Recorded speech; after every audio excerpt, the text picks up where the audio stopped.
Cause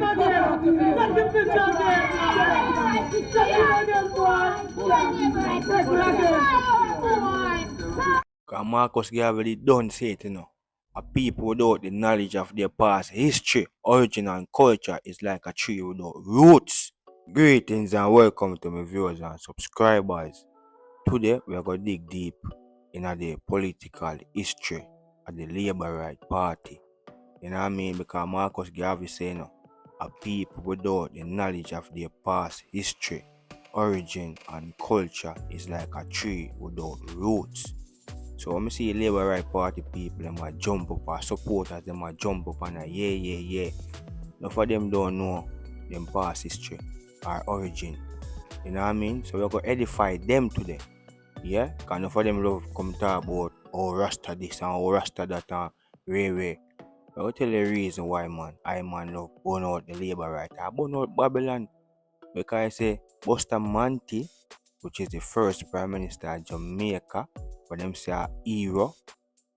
After Jamaica gained independence in 1962, not even a year later, April 11 to the 13, 1963, Buster Manti and the state, I'm an in party. I know him and win because him wasn't around. But as me said before, a people without their past history or origin, yeah, is like a tree without root, the great Mosiah Marcus Garvey. You know what I mean? So we're going to edify them people here. And even if I man for vote in a Jamaica anytime in the future, I would have never vote for the Jamaica Labour Party. And this is the reason why. You know what I mean? We're going to play a clip here. Yeah? Of my sister and my black sister here talk about the Coral Garden incident, the Buster Manti, the Babylon them in 1963, April 11 to 13, try eliminate Rastafari out of Jamaica, You know what I mean? So we're going to talk about that today. We're going to reason about that. And we're going to dive down in the Labour Right history. And we're going to talk about Edward Seaga.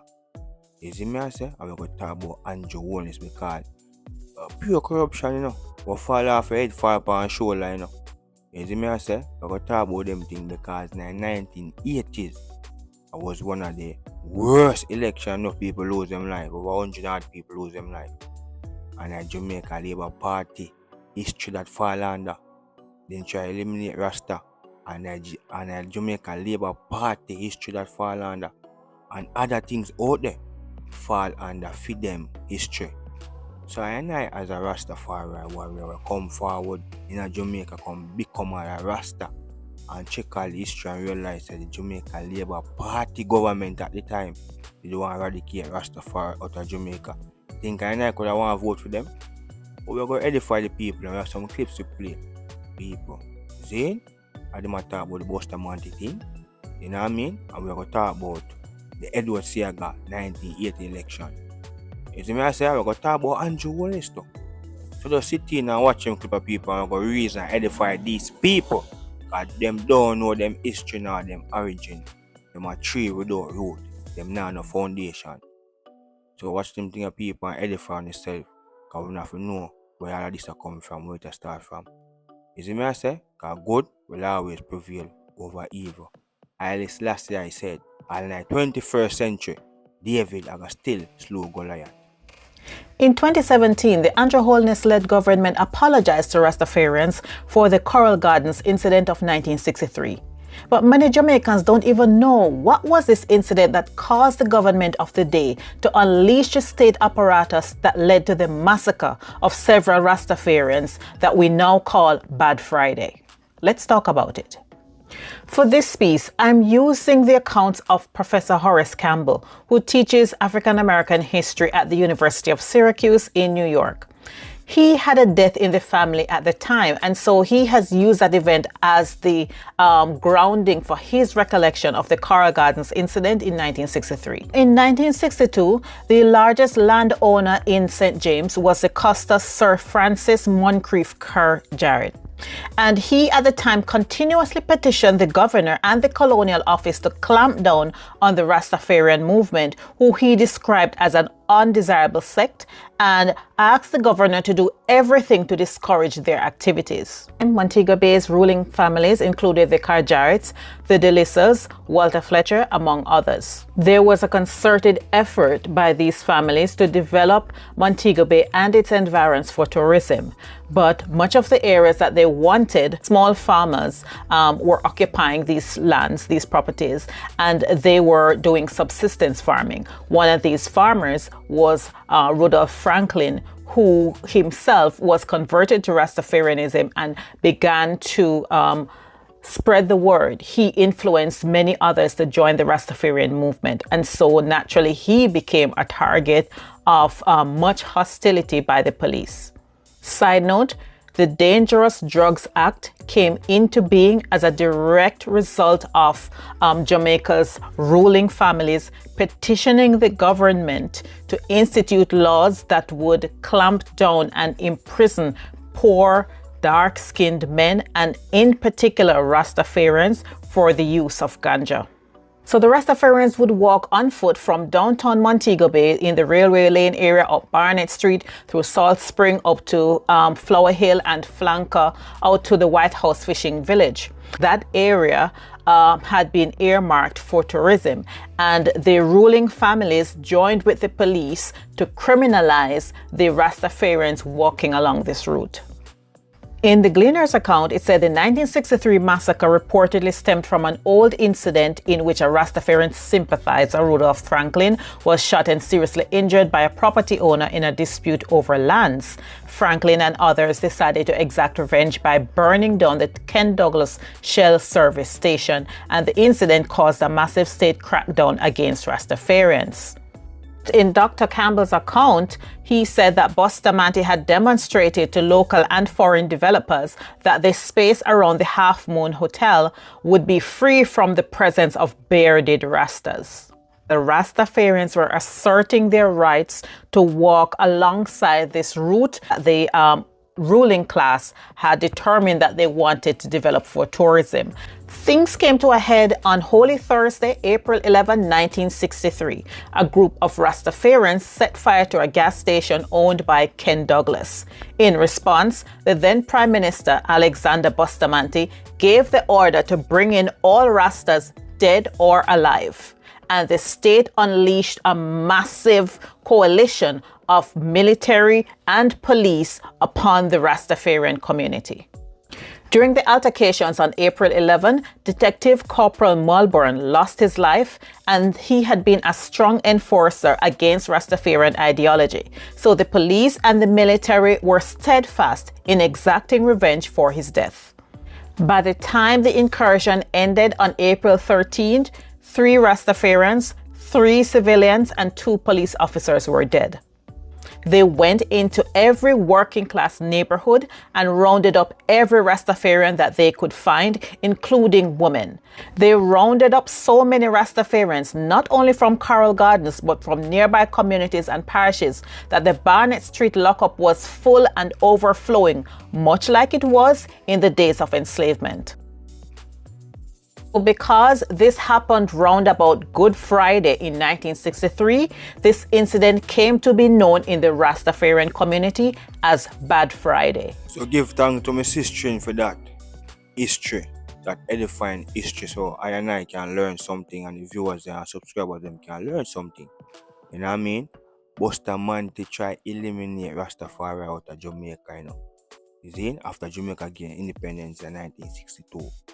Not even a year after, the man tried eradicate, eliminate Rastafari out of Jamaica, you know. Bob Marley, Rastafari, all like great musicians them fall under Rastafari category. And if this man is successful, enough of these icons will never be Rasta, or probably the message will them get for sending the music will never forward to them.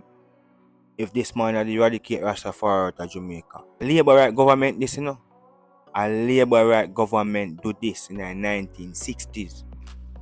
You know what I mean? When we run some history, I never see PNP. As I say, I'm not a political man, you know.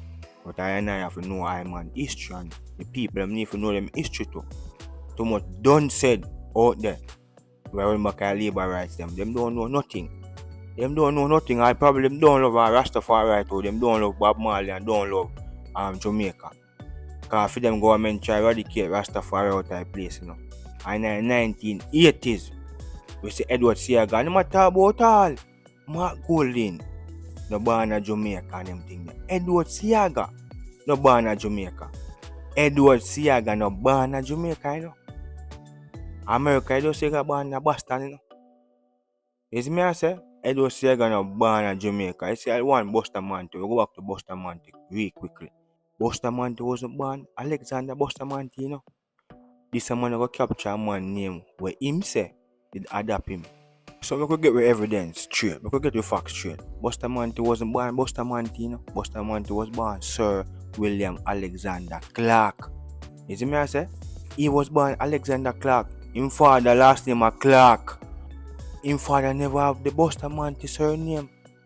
William said that he took the surname Bustamante to honor a Spanish sea captain who he claims adopted him in his early years and took him to Spain where he was sent to school. You see me I say? Bustamante never born with the surname Bustamante. Him got even named them from a Spanish man. So a long time corruption in the Labour Right Party. You know what I mean? And I try to mislead the people, the man them thing there. Bustamante no born, Bustamante born Sir Alexander Clark. Thief name, you know. So a long time the Labour Right Party them in a corruption thing. So watch you now. We can move on from Bustamante. We go to Edward Seaga. Yeah? Because what they in a debate, you know. What they in a debate, we say Andrew Holness talk about matter of fact before even Andrew Holness, I want Darrell was more than talk about Mark Golding for sure in birth paper and them thing there. You know what I mean? And we go to and run Seaga profile. Seaga never born in Jamaica. Seaga never born in Jamaica, you know. But we say Edward Seaga become Prime Minister of Jamaica. Yeah? And the 1980s election, a history in Jamaica, a whole lot of people lose their life. You know what I mean? And which government that happened? The Labour Right government. A Labour Right government that happened there, you know? And over the PMP, you know? You know what I mean? So people for know them history, know themselves. You see me I say? I stop running back at these people because them people are bare destruction they bring upon the Jamaican people over the years, you know. Bare destruction. You know what I mean? So we can't forget them things there. And we cannot support them people there. So we could go to Andrew Holness now. You see Andrew Holness in a corruption from him young, you know, from him just going to parliament him in a corruption, you know. From 1997. You see me I say? From age 25, Andrew Holness in a constituency. Him is no stranger to corruption because, you know, when him just going to a parliament, you know, there was a same recount of vote, you know, same way, you know, in a constituency, you know. We could read this from back then where the EOJ report the political career of Andrew Holness. See? Watch out now. So at age 25, in his constituency, he was running against Warren Blake of the People's National Party and Steve Daly of the National Democratic Movement. After the initial count, Holness was projected winner of the seat. However, when the Electorate Office of Jamaica EOJ released the full result in late December, they did not announce a winner in St. Andrew West Central. There were several irregularities, including missing boxes of vote and ballot spoiled after the initial count. On the 28th of December, Holness was declared winner of the seat. Although the matter was not considered settled, Holness was sworn in as a member of Parliament on the 24th of February 1998.